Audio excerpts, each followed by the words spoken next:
Now at 5, new developments concerning the future of Joplin's Bed Bath & Beyond. Plus, a new Joplin program aims to link volunteers with retirees. And President Biden hit the road touting the country's economic progress. I'm Skyler Henry on Capitol Hill recapping last night's State of the Union address and the GOP pushback as President Biden is calling on a divided Congress to pass several key issues.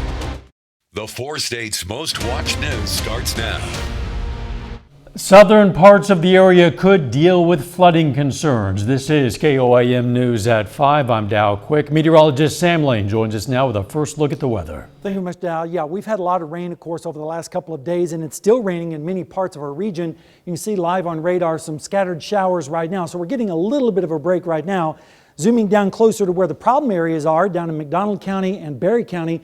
Just a few light showers at this time, but there is a flood watch in effect, and this goes until Thursday at 6 a.m. for Newton, McDonald, Berry, and Lawrence County. There is a flood warning out for sections of Berry County with some high streams there. And then, of course, we're also dealing with down in Delaware County, the Illinois River is under a flood advisory until midnight on Friday. So the rain is going to be with us for at least another day or so. In fact, you can see on the forecast tonight, temperatures dropping through the 40s into the 30s by tomorrow morning. And taking a look down the lane, we're going to have some rain tonight with some light snow late and then another chance of snow Friday morning. But then we do have a nice weekend ahead, so we'll have all the details in your forecast in just a little bit.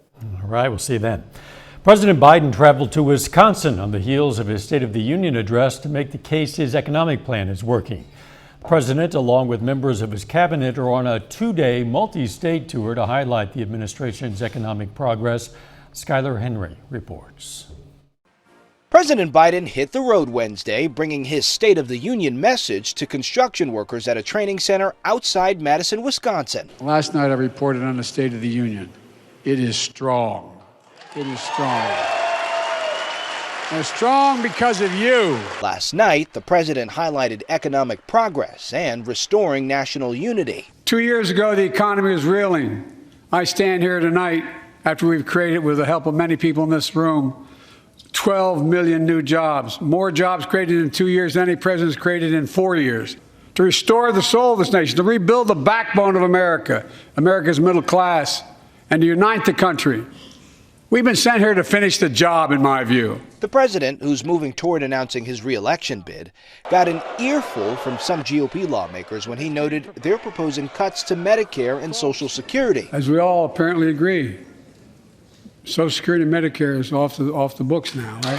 While the president kicked off the night congratulating the new Republican House Speaker, the partisan divide was on full display. The reaction in the chamber was probably pretty predictable. Democrats were very boisterous in their support, and Republicans, of course, not so much. President Biden urged the two sides to come together to finish the job on police reform. Among the guests in the First Lady's box, the parents of Tyree Nichols. But what happened to Tyree in Memphis happens too often. We have to do better. The president also talked about gun violence and recognized Brandon Say for disarming the gunman who entered a second dance hall after last month's mass shooting in Monterey Park, California. Skyler Henry, CBS News, Capitol Hill. The New York Times is reporting that a photo of Tyree Nichols was being sent around the police department during the traffic stop. It says an officer took a picture of bloodied and dazed Tyree Nichols, sent it to at least 6 people. The document was sent to the Tennessee Peace Officer Standards and Training Commission in efforts to decertify 5 officers involved in that beating. The decertification would make them ineligible to work as officers in the state. Bye-bye Bed Bath & Beyond. The corporation has added its Joplin location to the growing list of stores that will close. Bed Bath & Beyond has announced plans to close about 400 of its stores nationwide as it struggles to avoid bankruptcy. The company has said it intends to keep stores open in its most profitable locations, but apparently the Joplin store is not one of those. Although the company says the Joplin store will close, it has not yet given a precise timeline. There's a new volunteer opportunity in Joplin, this one aimed at supporting older residents. The Area Agency on Aging and United Way of Southwest Missouri and Southeast Kansas are launching Give 5. It'll connect volunteers with retirees age 55 and older to help them stay active and pursue their passions. The first class of that program is going to be in March. We're going to hear from a participant tonight at 6. Nothing like the sweet smell of success. The Cake Shed is a bakery in Cherokee, Kansas. After the Chiefs won the championship game to make it to the Super Bowl, owner Carrie Lowe had around 40 dozen sugar cookie orders overnight. Regular customers ordered cookies to make sure they have them for the big game. One lady has ordered cookies for all the playoff games. And so, she's like, so I got to have my final set, because I'm like, yeah, because they might not win if you don't get any cookies. Since that AFC championship game, Lowe has made around 120 dozen cookies. Still ahead, a new study on the respiratory illnesses across our nation. I'm Bradley Blackburn with new numbers that show just how hard the triple-demic hit. And how artificial intelligence can help read lung x-rays. Those stories next in Health Watch. Topping today's Health Watch, new numbers show just how rough this respiratory season has been for many households in the U.S. Reporter Bradley Blackburn has more. The so-called triple-demic with COVID-19, RSV, and flu all circulating has been an unwelcome fixture in many homes over the past month. Nearly 4 in 10 U.S. adults reports someone in their household was sick with at least one of the 3 viruses over the past several weeks. That's according to the Kaiser Family Foundation COVID-19 Vaccine Monitor. With so many viruses spreading this winter, nearly half of adults say they are more likely to take at least one protective measure to try to avoid getting sick, including wearing a mask in public and avoiding large gatherings. The survey shows while public health officials are recommending Americans get the bivalent COVID booster, just 28% of adults say they have received the updated shot. That is up from 22% in December. 11% say they will definitely not get the latest booster. Some good news, in recent weeks, hospitalizations from COVID, flu, and RSV have declined. Bradley Blackburn, CBS News, New York. Survey also finds that many Americans who had someone sick with COVID or flu in the house did not try to get antiviral treatments. Research shows those treatments might reduce the severity and duration of the illnesses. A new analysis shows artificial intelligence can significantly improve the detection of lung nodules on chest x-rays. The abnormal growths are common and typically form from previous lung infections, but in rare cases they can be a sign of lung cancer. The findings show AI technology has a slightly better detection rate than typical scans, which could help find lung cancer at an earlier stage. Children who face adversity at a young age have poorer memory and vocabulary as they get older. That's according to Cambridge University study. Scientists looked at children facing poverty, illness, or family conflict starting at age 3, then followed them until age 14. Researchers say with so much focus on teenage mental health, they hope their findings put the spotlight on early hardship and helping those children become more resilient. New numbers show just how prevalent eczema is in children and young adults around the world. London researchers say 6% of children and adolescents in most countries experience some form of the inflammatory skin condition, while more than 1% experience severe symptoms. And that is a look at today's health news. A little bit later, our pet vet on call. Hi, I'm Dr. Eva Dudek from Parsons Pet Hospital. Coming up, we're going to tell you how to sex your parrot.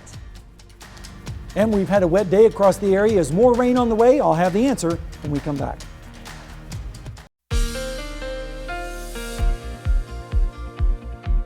Well, you know the old saying, when it rains, it pours, and that's exactly what we've had today across the area. Some places more so than others, and as a result, we have some flood watches in effect for parts of our area. Right now at Indigo Sky Casino and Resort in Seneca, Missouri, you can see cloudy skies, wet pavement, and still some scattered showers in and around that area. This afternoon, we made it up to 45 after starting out at 41, so you can see the thermometer was very short today only 4 degrees difference. And of course, we weren't anywhere close to those records of 73 and -5. Radar over the last few hours shows the bands of showers moving up from the south and east, moving across our area. Also notice some snow now starting to fall in Watauga, which is just west of Oklahoma City. That is part of the upper level storm system that's going to be moving across our area later on tonight. And yes, that means the chance of a switchover from rain to some snow as we go through the morning hours. Look at the rainfall amounts. Green here is 1 inch, yellow is 2, and even some 3-inch amounts isolated, especially down towards Tulsa. So most of the area has gotten generous amounts of rainfall, especially along and south of I-44. Lesser amounts to the north and west. Those poor folks in southeastern Kansas are still dealing with the drought, and this storm system has not helped that situation at all. You can see this is part of a bigger storm system that extends all the way down to the Gulf. In fact, tornado warnings for Louisiana, tornado watches for eastern Arkansas and western Tennessee right now. Thank goodness we're not dealing with that, just some rainfall. Here's the next storm system starting to move into the plains, and then yet another storm system off the west coast. So we have a series of storms to deal with in our forecast. Right now it's 45. It feels like 40 because of a northeast wind at 9. Dew point is 43 and the pressure is currently falling, and we have a pretty high humidity at 93%. Temperatures right now are generally in the 40s, closer to 50 down to the south, and the winds are basically out of the east-southeast and then northeasterly in southeastern Kansas where it's a little bit cooler. Rain chances are going to be high through this evening, and then as the rain chances decrease, we're going to see that switch over after midnight, and then as we go through the day tomorrow, we see an increase again in the snow chances early Friday morning. So we have 2 chances of seeing the white stuff. Forecast tonight shows the storm system moving up from the south. You can see the switch over here around midnight across southeastern Kansas with temperatures in the 30s. Then that system rapidly pulls away and pivots away with temperatures in the 30s by tomorrow morning. But notice here's another cold front dropping in from the north and west. That will sweep across our area during the day tomorrow. Temperatures should still make it into the upper 40s to around 50 degrees. But once that front moves through, here comes the precipitation behind it, and it will be cold enough to switch over to some snow, light snow, not expecting a lot of accumulation. But don't be surprised if you see some trees and some things covered with the snow, especially grassy surfaces, with temperatures in the 20s and 30s.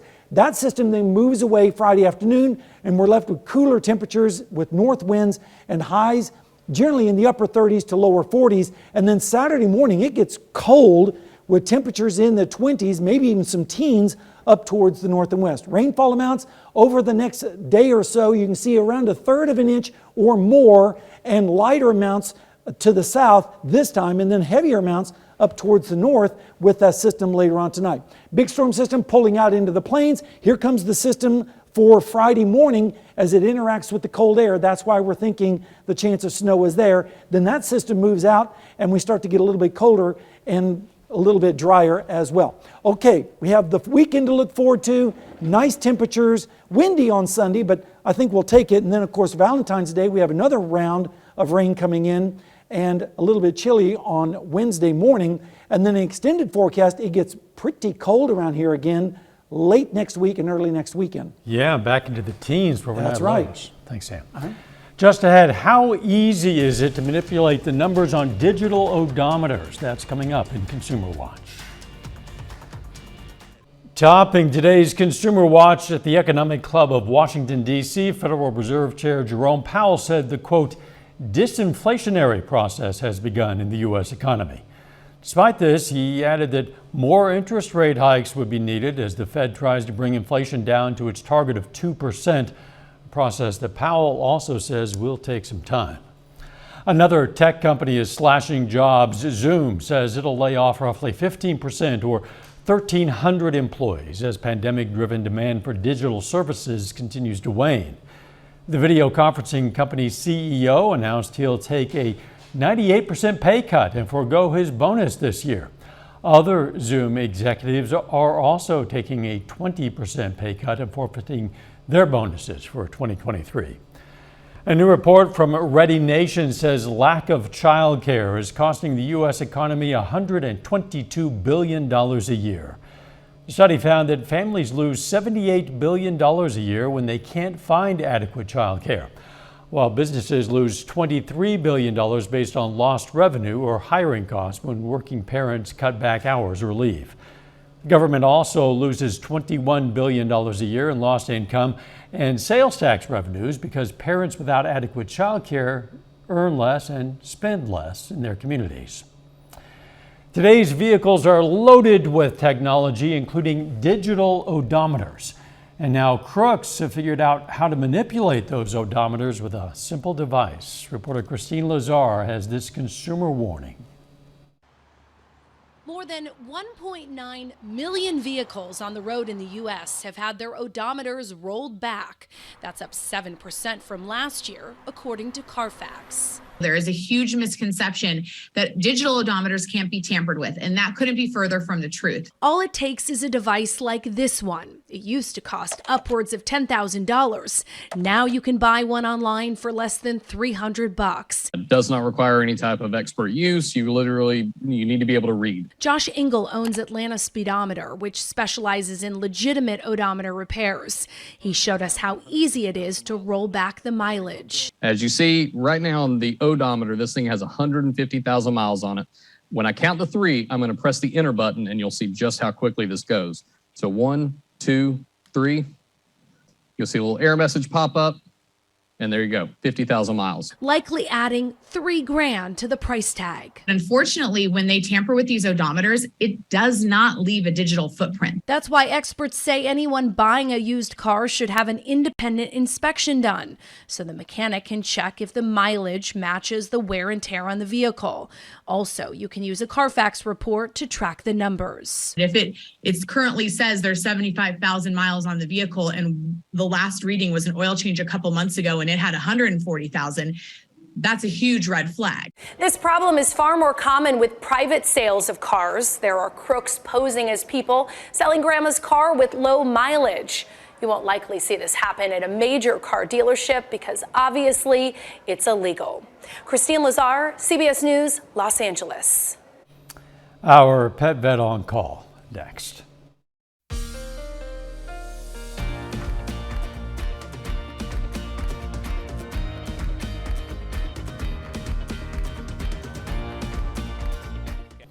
Up next on the CBS Evening News, part of our nation faces a severe weather threat, 10 million in the path of potentially dangerous tornadoes.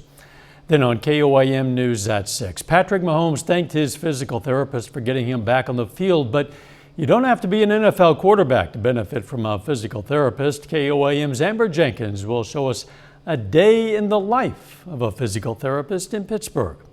Also on KOAM News at 6, we're going to visit a local salon preparing four-staters' hair and nails to show their support for those Kansas City Chiefs. And we meet identical twin sisters with very different rooting interests in the Super Bowl. Stay with us for the CBS Evening News and then KOAM News at 6. There's plenty we don't know about our pets. Today's question for our pet vet on call: how can I determine the sex of my parrot? Well, that's real easy if it's a female and she'd be kind enough to lay an egg for us. However, it usually takes the presence of a male to stimulate egg production, so that doesn't always happen. About the only way to determine the sex of a parrot is to do it surgically. A tiny incision between the back ribs. With a scope, you can see if they have ovaries or if they have testicles, because with birds, they're always on the inside. Hey, we invite questions from anyone. If you have a question, you just send it to petvet@koamtv.com. Dr. Eva Dudek from the Parsons Pet Hospital answers a different question or brings us a fun fact every Wednesday right here on KOAM News at 5. You can also find answers to previous questions on our website. All right, let's check out our picks of the litter for the week. From the Joplin Humane Society, we've chosen this adult male Great Pyrenees. The society says he's 3 to 5 years old, walks well on a leash, and comes when called. His name is Luke. And from the Southeast Kansas Humane Society, a roughly year-old cat, a domestic medium hair named Bonsai. If you're looking for a pet, why not at least check out your local Humane Society? They always have a lot of great ones. They do. Those look cute. They do indeed. Weather kind of rainy out there. Kind of rainy out there, and it's going to continue to be that way this evening, and then maybe switching over to some light snow by morning, but a better chance of that tomorrow night into Friday morning. But at least we have a nice weekend coming up, and then more rain early next week on Valentine's Day, and then it gets really cold next week. Thanks for joining us. The CBS Evening News is next, and of course, we're going to be right back here for KOAM News at 6. See you then. Let's make it a great evening.